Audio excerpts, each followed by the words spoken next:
Nintendo has finally bothered to show us more footage of Super Mario Bros. Wonder through its own exclusive direct. This showed off a ton of new features along with expanding upon features we already knew about. I think it's safe to say that this game looks incredible and I am super excited to play it in October. But since that's still over a month away, we have to figure out a way to pass the time somehow. So today, I thought it'd be fun to go through everything they showed off in the direct and give my thoughts on them. So think of this video as sort of a mix between a discussion and analysis. Plus I might throw on a few other predictions, and I'll make sure to mention when I was correct with one of my previous ones, and when I was wrong. So yeah, this video isn't going to be the most structured thing in the world, but I really wanted to talk about this game some more. So if you enjoyed this video, please make sure to leave a like and subscribe to the channel, and let's jump right into the Super Mario Bros. Wonder Direct. I say we just go in order with what we saw in the presentation. We open on what I presume to be the game's opening cutscene with an introduction to the Flower Kingdom. Before we get into the Worm Dude though, we immediately get confirmation of two new characters. First off is Blue Toad, who we were all pretty sure would be in the game due to the Goomba on the box art, but it's nice to know for sure. That's my dad's favorite character to play as, so we're all pretty happy he's back. The other character we see is one I correctly predicted, being Toadette. She's been making a lot of playable appearances recently, so her addition is not too shocking. We didn't have any hints toward her though, so this was a nice reveal for the direct. You know what, we'll get back to the story later. Why don't we go ahead and cover all the playable character stuff? There is only one other character that we haven't seen yet. And no, it's not a fourth Toad, sorry. No, this character is one I had completely forgotten about, being Nabbit. This reveal was definitely the most surprising, but I'm happy to see him continue to make appearances. He was of course playable in New Super Luigi U, so this isn't his first time being here, but considering he's far from a Mario staple, I'd say this was a nice surprise. So with those 3 added onto the 9 we saw before, we have a massive roster of 12 characters. I mean, sure, some of them are just recolors, but even taking that into consideration, this is by far the largest playable roster we've had in any mainline Mario game. All that effort just for me to play Mario anyway. While on the topic of playable characters, they did also mention something pretty important. Essentially, there are now 3 different types of characters: Normal, Yoshi's, and Nabbit. That means that Mario, Luigi, Peach, Daisy, and the Toads will all play exactly the same. Now I can certainly understand why some people wouldn't like that, especially coming off of games like 3D World where everyone had their own unique set of attributes. For me personally though, I kind of like this. It makes it so you aren't forced to play any one character and can always just go with the one you like the most. With there being 7 characters in this normal category as well, I'd imagine it'd be pretty hard to come up with unique traits for all of them, so all of them having the same moves is fine by me. That also brings us over to the other 2 classes of characters, being Yoshi's and Nabbit. I hope I don't have to explain which characters belong where. They're both unable to take damage, though will still die if they fall into lava or a pit. This makes total sense. Yoshi's have worked like this ever since Mario World, and this has continued to pretty much every Mario game. That includes games like Smash Bros. Why can he jump through attacks? He didn't need that. This was also Nabbit's whole gimmick in Luigi U. The Yoshis also have the additional ability to flutter jump and have other players ride on their back. So that makes both of these characters easy modes, which I do like the inclusion of. What I really like about this though is that you are no longer forced to use them. In New Super Luigi U, if you wanted to do 4-player multiplayer, one person was forced to play as Nabbit. This got even worse in the deluxe version since only one person could play as a Toad, forcing the other person to play as Toadette, who was also considered an easy mode character in that game. With the massive roster of characters though, now everyone can play a normal character, or heck, everyone can also play an easy mode character. I really appreciate this large playable roster. Alright, back to the main story of the game. Yeah, I think I lied about going in order here. We already knew from the first trailer that this took place in the Flower Kingdom, but we now have a bit more details as to what that is. Mario and the gang were just invited here for whatever reason by Prince Florian. Massive prediction, he's gonna be a twist villain. I don't trust those eyes. Well, before he could kill us all, Bowser rudely interrupts by stealing his Wonder Flower. Upon collecting it, Bowser turns into... what? Alright, so I guess I was wrong when I said we didn't see Bowser in the first trailer, because he's right here. While this does seem pretty silly, it's got me really curious to see what they do with it. The final level better just take place inside the castle, because that would be really neat. Not sure how a boss fight against a castle Bowser would go, but that's why I'm so excited to see what they do. We also see Bowser Jr. and Kamek make appearances here. We saw Bowser Jr. in the first trailer, but it was nice to get the first glimpse at Kamek as well. Notably though, the Koopalings aren't present. Now they don't have to be in the game's intro to be in the game, but they usually are, so I have the feeling they won't return this time. I know this is a controversial opinion these days, but I kinda like the Koopalings as characters. Except one day she can die. But at the same time, it seems like we're probably going to get some more unique bosses this time around. Maybe there will be other enemies influenced by Kamek's magic. Either way, I'm looking forward to seeing what they do with the bosses, especially Bowser after his whole transformation. But now the direct shifts to a bit of an overview of the game world, so let's take a look at that. We see Bowser fly into the background and transform this Not Toad's house into a cage, so clearly the goal for this game is to turn those houses back and free them. Of course, this is nothing but a visual difference, difference, but I like it quite a bit. Then we get some overviews of the world map, and wow, there's a lot to talk about here. First off, there's this thing that looks like it has to do with the game's online mode. I'll talk about that a bit more when we get there, but I'm gonna guess that this is what we have to do to connect online. Then we're able to see two things that really interested me. First, we see this sign that has a Wonder Seed on it, which I at first thought was a level we had to unlock using Wonder Seeds, but as this shot continues, we see that there's another level that is clearly locked behind a 10 Wonder Seed limit. So what's the sign for? Based on what we see later in the trailer, they appear to be bonus challenge levels. That's got me really excited because I enjoy having bonus content like that. I doubt they'll be on the level of the new Super Mario Bros. U challenges, but I'll still enjoy them regardless. Continuing with the world overview, we get a few more shots of different locations. The Pink Cloud world, which we found out is World 2, Fluff Puff Peaks, has a really interesting gold piranha plant statue. It looks to me like it'll be some sort of special stage, similar to the enemy encounters we see in previous Mario games. Maybe you can get a trophy or something for completing them. I did always like those types of levels too, as they add a bit more variety. Speaking of variety, in the next shot we see the Wonder Seed on this sign is actually pink as opposed to the blue we've seen before. We're also able to see a green Wonder Seed sign later on, which to me implies that each world will have its own color of Wonder Seed. I don't think they'll do anything different though. It'll probably just work like Mario Odyssey's moons, which change color based on the kingdom. This is a really cute addition to make, and to me it just shows how much extra effort is getting put into this game. We seemingly get confirmation of this after seeing a few more shots of the other worlds, as each of the 7 areas have a spot for a Wonder Seed, with the 2 that we see being colored differently. I'm assuming this just signifies beating the world's boss, by the way, since getting a bigger Wonder Seed from them makes sense. By the way, while 7 worlds seems like a small amount, these worlds look pretty big. Plus, it wouldn't surprise me if there's a secret world or 2. These worlds are also much different from any Mario worlds we've seen before. Gone are the standard worlds from the new Super Mario Bros. Series, as they've been replaced with, well, it's kind of hard to say. I mean, World 2 is definitely a pink sky world, but then we get to the others, and a theme is kind of hard to find. Like, this one is just purple. I really like that though. It gives us actual new places to explore, and I'm really curious to see how the levels in each world will turn out. We then get a bit of footage on some general levels throughout the game. These show off a few cool new features. I don't want to run through everything since they're all pretty obvious, but I'm still very excited to try out all these new mechanics. These showcases do show off a little bit more of what the worlds are actually going to be about. For example, World 2 is not only a sky-based world, but it's also the game's snow world. I love the idea of combining the themes together. It makes them much more interesting. We see a few other world types like a desert world, a lava world, and as the direct put it, an uncanny. All of these just look like so much fun, and there are a ton of new mechanics in each of them. New enemies like these tall guys and fire spikes, new items like these water pots, and so much more. After we get a showcase of a few levels, we get shown that the worlds will pretty much be split into 2 distinct parts. If the area has a path, it seems like you have to follow it to determine the next level you complete. If it doesn't have a dotted line path though, you can freely explore, and I'm assuming you get to choose which levels you do. I like this approach a lot. Having options is always nice, and this isn't really something we've seen many Mario games do. Considering at the end of this first free area there's one of the locked stages, you likely have to collect as many Wonder Seeds as you can in the free area before being able to move on. I think that's a really good way to do it, and I also think it's worth mentioning that as I predicted, each stage will have a different Wonder Seed count, which I greatly appreciate. One other thing I absolutely love is the fact that you can choose what stage to play from a menu rather than having to walk through the whole world. I imagine this will save a ton of time, so it's a nice quality of life change. We then get a showcase of the talking flowers that we saw in the first trailer. They seem like they'll appear a lot in the game to not only give hints, but also some general commentary. I wonder what Goombas taste like. It also appears that they will be used to get purple coins, which we see in the shot where Mario has to water them. I'm still not 100% sure how I feel about these flowers. It was revealed post-direct that we can mute them if we want though, so if I end up not liking them, I can at least make them shut up.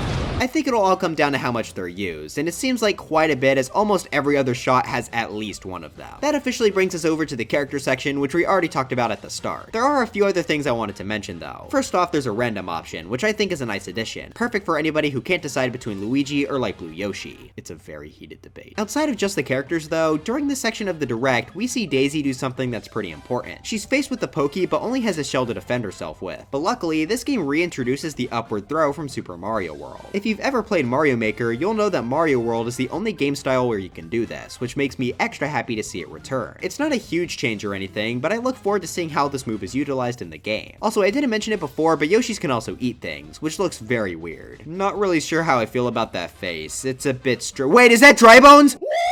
Speaking of enemies, we get a few of the new ones shown off here. The Hoppy Cats are just skipsqueaks. Guess the cats finally got them. The melon piranha plants look really fun. They spit out seeds that you can jump on. The noise it makes also sounds really nice. I'm looking forward to seeing how they're used. Just in the shot alone, we can see them be used to avoid this platform, so I wouldn't be surprised if bouncing off their seeds is a main mechanic in a stage or two. Condarts are able to fly in one direction and break bricks in their path. Nothing too special about these guys, but their inclusion is cool. Conks are basically just moving thwomps, but they can get rid of goo. What the hell? Mumsies are a bit interesting because we can actually grab onto them and unravel them. That'll be very important as they're so tall that jumping over them would be a challenge. What's really interesting about them though is their handle. If we take a look at it, it's in a very similar shape to this object in the background. We see it a lot throughout this direct, so maybe we're able to grab onto these elements to affect the background. I'm assuming these would just hide purple coins, but they definitely look like they at least do something. The final enemy to get its own exclusive showcase were the Mamas, which can eat anything. I'm assuming this will be a one-hit kill like other enemies that can eat Mario, so I think they'll be an interesting obstacle. They do show off a few other enemies, but they don't name them. Of these, we never saw this one before, which are like flying chomps, but they can break the ground. I think this will lead to some very interesting levels where the stage gets torn apart as you play. But now it's time for one of the biggest sections, the power-ups. Here we get introduced to two new ones, along with getting a better showcase of the elephant. Starting off with that, we can see that the main idea is to use its nose. It'll be able to attack things, break bricks, and most interestingly of all, carry water. We see water used quite a bit throughout the direct, for example, putting out these magma blocks and watering a talking flower. I'm sure there will be a lot of puzzles using this mechanic. But also, I hate how the elephant looks with water in its nose. It just looks gross to me. The guy in the direct also says that we can use the most of our size, but they don't really show what that does for us besides being able to run over slightly bigger gaps. That might be everything, but I wouldn't discount the possibility of there being something we haven't seen yet. Also, I really love how the Goombas react to seeing one of their friends get defeated. Oh, and we of course get confirmation that all the normal characters can use this power-up. Our next one is our first new power-up of the direct, that being the Bubble Flower. As the name implies, you can shoot out bubbles. This is able to do a few things for you. First off, it can defeat enemies by turning them into coins. This even works on enemies that the Fire Flower can't. These bubbles are also able to go through walls and can slightly home in towards enemies. One other thing these bubbles can do is work as platforms, even if they weren't used to defeat an enemy. This is an extremely cool mechanic that I'm greatly looking forward to using. I wonder how many levels will be designed with this in mind, or if we could just break certain levels by using it. Personally, I think this is the power-up I'm most excited for, but that also brings some bad news. I think it might be Ice Flover. It's not impossible for it to come back still, but it and the Bubble Flower have a lot of overlap mechanically. There's still a chance, but it's not really looking that great. That brings us to the final power-up they showed off, being the drill. Yeah, I definitely saw this one coming.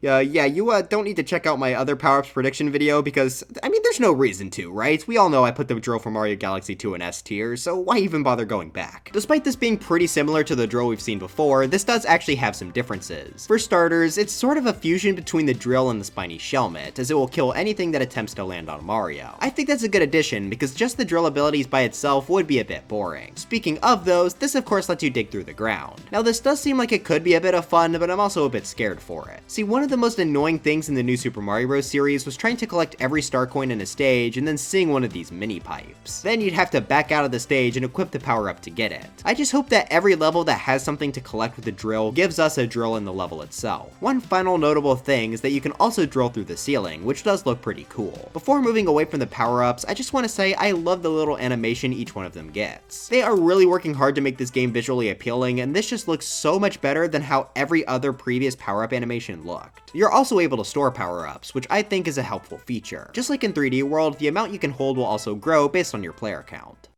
Now it's time to focus on the game's main mechanic, the Wonder Flower. There's not much to comment on here since it pretty much works exactly how we all thought. Levels will have one of these and they'll affect it in some random way until the player picks up a Wonder Seed. This could be changing the terrain or even changing Mario himself. We do get to see a few new transformations in this direct. This gives us our first real look at the Goomba transformation alongside a brand new... I just can't do it, I can't... Well, aside from the transformation, some of the other effects look really interesting. One of them is able to spawn a ton of bubbles to bounce on, another one puts us in space, and my personal favorite is this one, which can turn the level into a top-down view. I'm really looking forward to trying that level out on my own. I'm also going to assume that each level will have its own unique effect, so it's safe to say that we have a lot of possible wonders to look forward to. I like how they seem to be a mix of both helpful and or extra challenges. That way, you never know what you're going to get when you collect one of these. Plus, them being extra challenges makes sense because at the end, you're going to be rewarded with the Wonder Wonder Seed. Speaking of, it appears that Wonder Flowers will also change colors. Most likely, they'll match their world's Wonder Seeds. I also have to wonder if some stages will have multiple flowers. We see a few stages in the trailer that have 3 Wonder Seeds. Since we know a flower will give you one and beating a stage will give you another, that leaves one more unaccounted for. As far as I know, there aren't any other ways to get these seeds, so some levels might just have more than one flower, which would be really cool. Next, we get one of the game's most interesting mechanics. We technically saw it in the first trailer, but really had no idea what it was until now. I'm of course talking about the game's badges. This will be Prince Florian's main use, as you can equip a badge at the start of a level to give yourself a unique ability. There are a ton of these, and I would not be surprised if my first video on this game when it releases is a badges ranking, because these just look like so much fun. Let's go over what we see in the direct. First is the parachute cap, which we've seen before. I imagine this will be one of the more helpful ones, as gliding is generally pretty helpful in these games. Then we see a wall climb jump, which basically lets us hop over walls that are slightly too tall for us to jump over. This one seems much more specific, but I imagine it can still be helpful. The dolphin kick lets us swim faster underwater, which will obviously make those levels significantly more bearable. Also, I'm assuming that means the frog suit is dead. We don't see any footage of this next one, but the timed high jump just sounds like how the triple jump used to work in New Super Mario Bros. Honestly, I'm a bit sad that's not on their normal moveset, because I'm not sure how useful this would be compared to the other badges. The crouching high jump works just like it did in Super Mario Bros. 2, where you can jump much higher after crouching for a while. This one I could see being decently helpful depending on the stage. Another badge we don't see footage for is the floating high jump, which based on the description sounds like it'll just be Luigi's jumps from New Super Luigi U. That's pretty easy to use, so I can't imagine this being decently helpful. That brings us to the badge I'm definitely the most interested in, being the grappling vine. This lets us hook onto walls and just looks extremely fun to use. I'm not sure how useful it'll end up being, but just jumping around from wall to wall seems extremely entertaining. Now that was just the first section of badges, as there appear to be 3 types. We just went over the action badges, and it appears that there are 2 more action badges we haven't seen yet. The second section is known as boost badges. First is one that will give coins upon defeating enemies, which doesn't sound like the most interesting thing in the world, but if you want to get rich, then sure I guess. Auto Super Mushroom will give you a Super Mushroom when you start the course, which can maybe be helpful to get the course's main power up right away. Safety Bounce will make it to where falling into lava, and maybe standard pits as well, will cause your character to jump to safety. This kind of seems like a baby mode badge, just don't fall in, loser. The Sensor Badge will be able to detect important items like the 10 purple coin, which seems to be the game's star coin equivalent. I could definitely see this one being helpful. There are plenty of times where a star coin has been hidden a bit too well in the new Super Mario Bros. Series, so this is a great addition. Another pretty good one is the coin magnet, which will obviously be able to make collecting coins much faster. As for the other 4 boost badges, as far as I know, we haven't seen them yet. We do, however, see the icon for one of them being this exclamation mark block. It's a bit hard to guess what this is supposed to be, but maybe it's some sort of tutorial, since that's what these blocks did in the new Super Mario Bros. Series. Or it might have to do something with this block we see in the first trailer, so maybe they just make random blocks appear to help, similar to the exclamation mark blocks in Mario World. Personally, I'm hoping it's the latter, because just watching a tutorial sounds pretty boring. As far as I could tell, we don't get the name of the 3rd badge type in this direct, but we do get to see 2 of the 6 used. First is the Jet Run, which will constantly force you to run forward. This is pretty cool because it lets you have an insane top speed, but of course that can also be hard to use if you aren't skilled enough. This also lets you run on the air for a moment, which is a neat little thing to throw on. The last badge is the invisibility badge, which makes it so enemies can't see you. Sadly, you can't see you either, making this another one that's pretty challenging to use properly. I'm going to assume that all 6 of these badges are going to be powerful but hard to use, so I'm looking forward to seeing all of them. The way you unlock badges is through either challenge stages, which as I said before I'm a big fan of, and the game stores. As I correctly predicted in my first video, the purple coins will indeed be used to buy things. On top of these badges, you can also buy Wonder Seeds, 1-ups, and standees. It's still not exactly clear if the purple coins are finite or not, but I personally would recommend not buying the 1-ups and saving them for actually important stuff. I am really happy they're continuing to use stores like they did in Odyssey. It makes collecting stuff in the stages a lot more fun.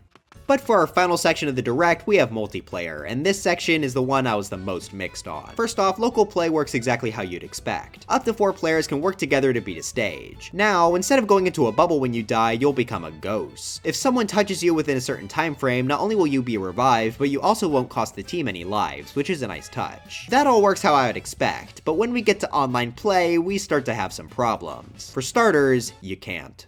Okay, that's an exaggeration, but for some reason, you can't just play together online normally. Instead, you could just play online with people running through the course in the background. They are able to revive you from dying and give you items, but otherwise, you can't interact with them. Okay, well I guess you could send them a smiley face, but that's nothing. This is so lame. Why would they do this? 3D World's online play was a great addition, and I can't imagine it would be hard to implement online for a game like this. If I want to have a save file for me and my friends, that I don't have, why can't I? I am really loving what I've seen from Wonder so far, but this is just a stupid decision. At the very least, the other online stuff is pretty neat. You're able to see a ton of people just running around on the world map in real time, along with inside the stages themselves. You can also play standees, which can revive other players, which isn't the biggest thing in the world, but it does keep track of how many people you save, so I'm sure that'll be cool to look at. What I do like about these though is that there are a lot of different ones to collect from stores, 144 in fact. You get one randomly each time you purchase them, so collecting them all will be fun. The last online thing worth mentioning is the fact that you can actually race your friends through courses. This is a really good mechanic. My family liked racing through stages in New Super Mario Bros. Wii, so seeing it be a real feature is fantastic. I do have to say though, listen carefully to this wording. And even race through certain courses. Based on that, it seems like not every stage will work, which is super lame, but hopefully most of them will. Also, is there nothing to stop people from running before the countdown ends? I mean, look how much farther ahead Peach starts. They somehow lost the race though, they suck. So yeah, the multiplayer in this game is a bit mixed, which is kind of a sad note to end this video on, but otherwise, this game looks phenomenal. I am really looking forward to trying this out in October. But anyways, that's it for this video. Are you mad that I didn't mention Captain Toad showing up at the end of the Direct? Let me know in the comments. I am really excited to play this game, and I already have quite a few video ideas. If you have any more though, then make sure to let me know in the comments, as I plan on making a ton of videos on this game if I can. But anyways, dry bones for Smash, and I'll see you guys next time.